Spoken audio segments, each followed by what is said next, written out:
Yo, what's up, peace, man? It's your boy King. NBA 2K21. It's the PS5 version. Positioning, man. Positioning needs to matter a hell of a lot more. We have clipping here again. And look, I understand that it's difficult. Okay, I understand that it's difficult to fix this. This is a lot of this is not even coding at this point because coding, uh, that's tough enough. But this is just you need an entirely different philosophy on how to build a system of animations. To be you need an entirely new animation system, and I don't even think that I don't even know if that exists yet. Because if you look at history and you look all the way up until now of games like this, every single game has this clipping. Every single game. I don't care if it's Uncharted, Tomb Raider. I don't care if it's a fighting game. It has this type of clipping and warping. Um, it's just so detrimental in a basketball game because positioning matters so much in basketball, and positioning can be thrown away just by something as simple as this because it's not happening all the time, but sometimes it happens in such convenient moments that you just have to think like, yes, I understand that this stuff is going to happen anyway, but why does it have to happen at certain points of the game? That's what I'm talking about. I'm not talking about like it happening. It just my main problem with NBA 2K, right? I understand there's clipping in a lot of the games that I just mentioned, but I don't have a problem with that. Uh, the issue I have with 2K is that everything in this game is just so fucking convenient. Like everything.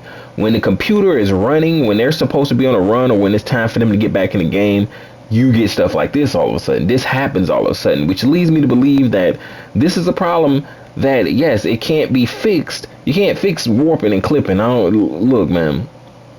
And that's why I separate myself from people who just want to complain about the game, just to complain about the game.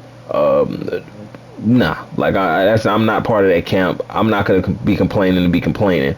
Um, Coding is tough. Some of these issues that people believe is easy fixes aren't easy fixes. Like because what I learned over the limited time of me actually studying code is and that's basically over a year. I'm still basically new to the process. Um, I can believe that it doesn't get any less tedious than it is now because when you have one problem, you have to sort through thousands of lines of code to find that problem. Then you have to find a fix for the problem that hopefully doesn't break the original, break anything else that you have to find a fix to the problem that hopefully doesn't break anything else, which then you would have to go back and find a solution to fix the problem that you created trying to fix the problem before that. It's a vicious cycle and it's very, very unforgiving. If you ever coded before, like it's really difficult. Like, man, it's very unforgiving. So, these devs, man, they have a tough job. They have a tough job now with the microtransactions and stuff. That's just we're talking about. This is a publicly traded company, so now you have the shenanigans going on. Shout out to Gideon Prime, man. You have the shenanigans going on now. You have all of these microtransactions and stuff because nobody ever said. I'm never gonna get on here and tell you the online portion is anything to be. That's garbage. Like this portion of the game that we're playing right now that we like to play. This is the best portion of the game. If you like basketball for real, this is the best portion of the game, and maybe online as well. But when you start delving into the park and you start going into these competitive modes, supposedly it's trash because the integrity of the game is thrown because 2K can't monitor all these issues that this game has, all the issues that comes with trying to develop a basketball game. So the devs are trying to come up with things to stop cheesers and stuff like that, and it trickles down into the game. But I understand why they do it because they want to create a competitive balance online, and online is where the most of the dollars are spent. It's spent on my part, most definitely. It's not even close. We're running my leagues and stuff like that. We don't pay because really I'm just trying to I'm just being logical here because as much as I get upset at stuff like this and I want to basically shit on the game, it's hard to do when you're thinking based in logic. I don't blame Dazar. I don't blame the former 2K employee Scott OG. He left, which honestly really leads me to believe that maybe this game, is not going down. It's not is in good standing eternally as I would have led to beat the what I would have. It's not as good as things are not as good in the household in 2K as I originally thought they were. Because people don't leave comfortable situations for nothing. Scott OG, he went to EA and came to 2K, and now he's going back to EA. EA hasn't even released a game in 2 years, and they can't keep a game out for more than 3 years. So what would compel excuse me, Scott OG to go back to EA? Unless they just offered him a massive bag, which that's probably the more possible in this situation. They probably offered him a massive bag to go back. But part of me thinks that he probably left because maybe he does not like the situation that 2K is, what's happening in 2K right now. Mike Wang left 2K back in 2009 to develop Live. He went to EA to help develop Live 10, and Live 10 was one of the best lives outside NBA Live 2005.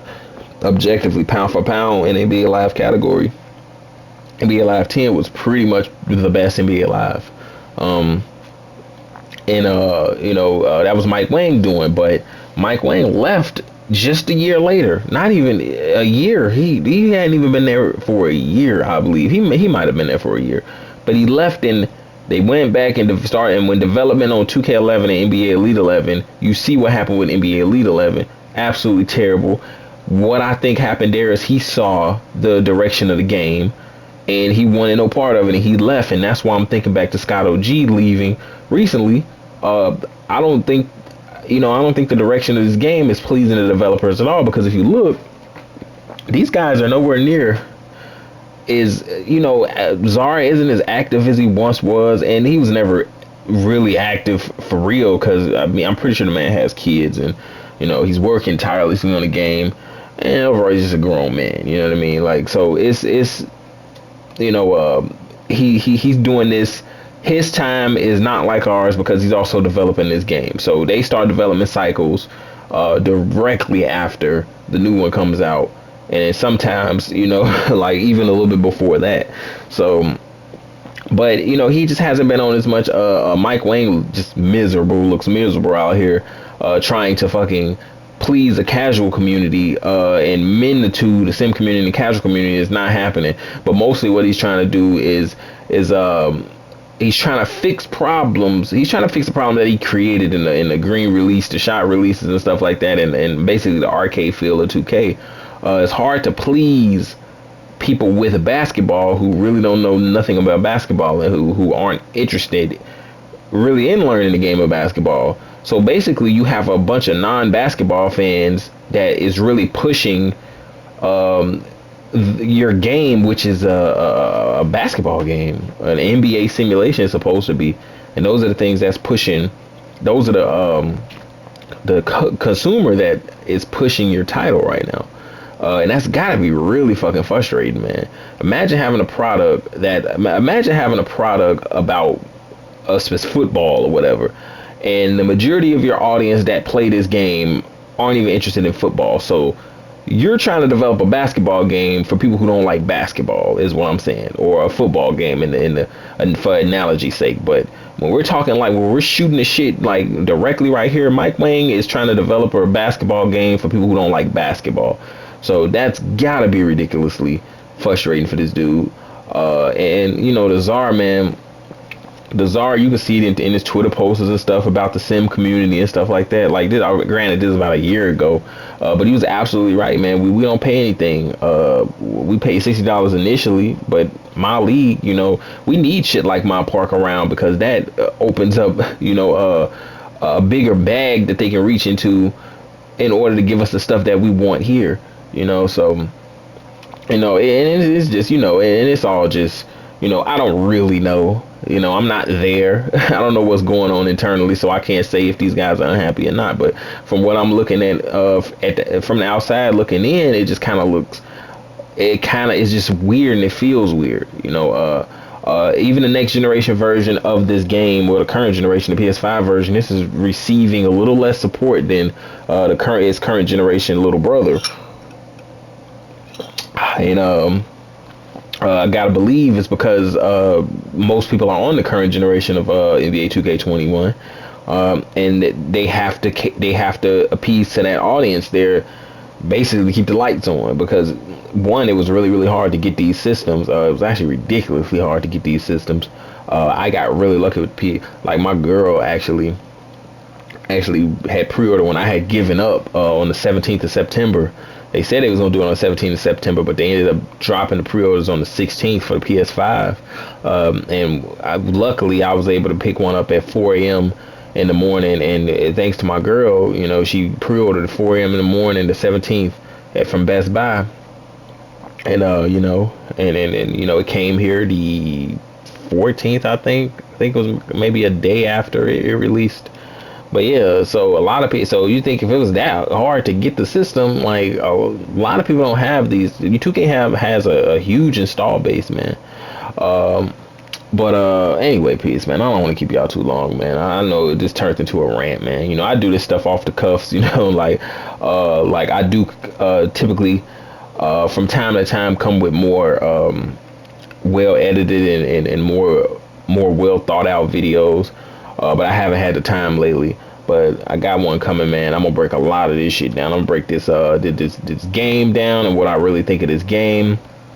What I think about 2K is going in the future. Then I got another video coming about the history, of it. Like I'm really gonna hunker down on this channel, man, and try to bring y'all some good content, man. Cause a lot of y'all been rocking with me since 2015, man. So anyway, peace out, peace, man. It's been your boy King. Later.